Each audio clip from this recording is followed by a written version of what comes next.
পরপর দুইটা ম্যাচ যে পাকিস্তানের মতো টিমের সাথে আমরা জিতছি, এটার অনুভূতি আসলে ভাষায় প্রকাশ করার মতো না। না আসলে সমালোচনা করলে করা যায় অনেকভাবে, পারফরমেন্সটাকে দেখতে হবে। হ্যাঁ, কারণ এই ধরনের উইকেটে পাকিস্তানও খেলে অভ্যস্ত। কন্ডিশন যাই হোক, নিজেদের যোগ্যতাতেই বাংলাদেশ জিতছে। তবে জাকিরুল্লাহ না থাকলে হয়তো ম্যাচটা অন্যরকম হয়ে যেতে পারতো। প্রতিটা ম্যাচেই ঘুরে দাঁড়ানোর মতো প্লেয়ার আমাদের ভিতরে আছে। অ্যাজ এ প্লেয়ার হিসেবে সাকিব আল হাসানের তুলনা আসলে হয় না, এটা স্বীকার করতে হবে। সাকিব আল হাসান যেমন উনি কিন্তু নিজে থেকে তৈরি হয়নি, আসলে একজন প্লেয়ার তৈরি হয় কম্বিনেশনের মাধ্যমে। আর আমাদের দেশের ভিতর থেকে যে সাকিব আল হাসান তৈরি হচ্ছে না ভিতরে ভিতরে, এটা আমরা বলতে পারবো না। হয়তো ইনশাল্লাহ আমরা সামনে আরো ভালো সাকিব আল হাসান থেকে আরো ভালো প্লেয়ার আমরা দেখতে পাবো। আমরা এক সাকিব আল হাসানকে নিয়ে পড়ে থাকতে চাই না। সাকিব আল হাসান পাকিস্তানের বিপক্ষে বাংলাদেশ দারুণ সিরিজ জিতল এবং টি-20 ইতিহাসে পাকিস্তানের বিপক্ষে প্রথম টি-20 সিরিজ। ফার্স্টলি বলবো কেমন লেগেছে বাংলাদেশের পারফরম্যান্স? এটা অবশ্যই অসাধারণ একটা বিজয়। আমরা আসলে পরপর দুইটা ম্যাচ যে পাকিস্তানের মতো টিমের সাথে আমরা জিতছি, এটার অনুভূতি আসলে ভাষায় প্রকাশ করার মতো না। তার মানে আমাদের ক্রিকেট টিমটা উন্নতি করতে করতে কোন পর্যায়ে গেছে, এটা আমরা এখন রেজাল্ট দেখে বুঝতে পারছি। শ্রীলঙ্কাকে হারানোর পরে আমাদের দেশের মাটিতে পাকিস্তানকে হারানো, এবং যে উইকেটটা গতবার ম্যাচ আমরা দেখছি, এই উইকেটে আসলে রান করে জেতাটা অনেক টাফ। সেখান থেকে আমাদের বাংলাদেশ টিম যে জিততে পারছে, এটা আমি বলবো এটা আমাদের আসলে যোগ্যতা, আমাদের নিজেদের যোগ্যতা। আমরা অনেকজন বলছে যে আসলে এই পিচের কারণে আসলে বাংলাদেশের হোম কন্ডিশন কাজে লেগে জিতেছে। আসলে হোম কন্ডিশন এখানে বেশি কাজে করেছে নাকি ক্রিকেটারদের পারফরম্যান্স? না আসলে সমালোচনা করলে করা যায় অনেকভাবে, পারফরমেন্সটাকে দেখতে হবে। হ্যাঁ, কারণ এই ধরনের উইকেটে পাকিস্তানও খেলে অভ্যস্ত। তো সেখানে আমাদের বাংলাদেশ, আমাদের মিরপুর স্টেডিয়ামটা আমাদের নিজেদের দেশে বলে হয়তো আমরা একটা এক্সট্রা বেনিফিট পাইছি, কিন্তু যে ধরনের পিচ, এই ধরনের পিচে বাইরেও বাংলাদেশ জিতছে এরকম। তো ইনশাল্লাহ আমি মনে করি পিচ কন্ডিশন যাই হোক, নিজেদের যোগ্যতাতেই বাংলাদেশ জিতছে। আজকে তৃতীয় ম্যাচে পাকিস্তানের বিপক্ষে মাঠে নামছে, করাচির সেই প্রতিশোধটা কি আজকে পাকিস্তানের বিপক্ষে? অবশ্যই ইনশাল্লাহ আমরা সবাই আশা করি, এবং সেই প্রত্যাশা নিয়েই আজকে আমরা এই প্রখর রোদের ভিতরে ক্রিকেট খেলা দেখতে আসছি। ইনশাল্লাহ আমরা জিতবো ইনশাল্লাহ।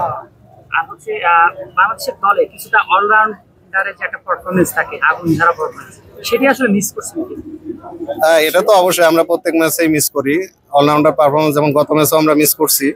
তবে জাকিরুল্লাহ না থাকলে হয়তো ম্যাচটা অন্যরকম হয়ে যেতে পারতো।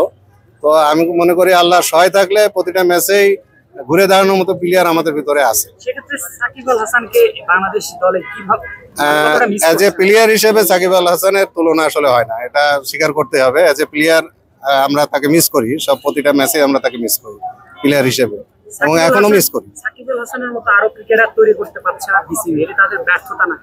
না, এটা আসলে সাকিব আল হাসান যেমন উনি কিন্তু নিজে থেকে তৈরি হয়নি। হ্যাঁ, আসলে একজন প্লেয়ার তৈরি হয় কম্বিনেশনের মাধ্যমে। হ্যাঁ, প্লেয়ারের নিজস্ব যোগ্যতা, বিসিবির সাপোর্ট, তারপরে দেশ এবং জনগণের সাপোর্ট, সবকিছু মিলে একজন সেরা হয়ে ওঠে। তো আমাদের সাকিব আল হাসান উনি কিন্তু এখনো মারা যায়নি, উনি এখনো বেঁচে আছে। উনি যে ফিরবে না আমরা এটা বলতে পারবো না, হয়তো ফিরতে পারে। আর আমাদের দেশের ভিতর থেকে যে সাকিব আল হাসান তৈরি হচ্ছে না ভিতরে ভিতরে, এটা আমরা বলতে পারবো না। হয়তো ইনশাল্লাহ আমরা সামনে আরো ভালো সাকিব আল হাসান থেকে আরো ভালো প্লেয়ার আমরা দেখতে পাবো। হ্যাঁ, যেমন বর্তমান টিম নিয়ে কিন্তু আমরা একটু হতাশাই ছিলাম, কিন্তু বর্তমান টিমেও আমরা এখন দেখতে পাচ্ছি যে না, টিম ঘোরানোর মতন প্লেয়ার কিন্তু আমাদের ভিতরে তৈরি হচ্ছে। তো ইনশাল্লাহ মুস্তাফিজও দেখেন ফর্মে চলে আসছে। ইনশাল্লাহ আমরা মনে করি সাকিব আল হাসান আরো বাংলাদেশ থেকে তৈরি হবে। আমরা এক সাকিব আল হাসানকে নিয়ে পড়ে থাকতে চাই না। হ্যাঁ, সাকিব আল হাসান আমাদের ভিতর থেকে তৈরি হবে ইনশাল্লাহ।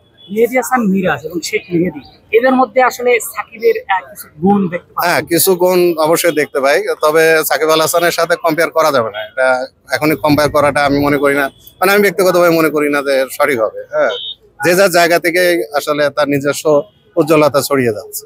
লিটন দাসের তো ওনার পার্সোনাল যে পারফরম্যান্স করার ব্যাটার হিসেবে সেটি হচ্ছে, ক্যাপ্টেন্সি কেমন লাগছে? হ্যাঁ, ক্যাপ্টেন্সি আমি বলবো যে ক্যাপ্টেন্সিটা অবশ্যই উপভোগ্য।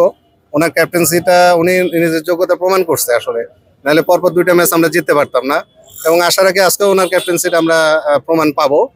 আর ব্যাটিং আসলে আমি মনে হয় যে উনি একটু চাপের ভিতরে আছে, মানসিক চাপে। হ্যাঁ, শ্রীলঙ্কার সাথে বাংলাদেশ অনেকদিন পর কিছুটা বাংলাদেশ টিম ব্যাক করেছিল, শ্রীলঙ্কার সাথে টি-20 সিরিজ জিতলো, পাকিস্তানের সাথে জিতলো, বাংলাদেশ আবার ফর্মে ফিরলো। কিন্তু জি অবশ্যই আমি বরাবরই প্রথমে বলছি যে বাংলাদেশ কিন্তু এখন ফর্মে ফিরছে। শ্রীলঙ্কা থেকে যে উজ্জীবিত হয়ে বাংলাদেশে আসছে, ওইটা কাজে লাগতেছে কিন্তু এখন ক্রিকেটে, এবং এটাকে ধরে রাখতে হবে, এটা হচ্ছে সবচেয়ে বড় জিনিস। হ্যাঁ, মানে এটা অতি উৎসাহিত হয়ে আমরা যেন এই সাফল্যটাকে বিসর্জন না দিয়ে দিই, এটা কন্টিনিউ করতে হবে।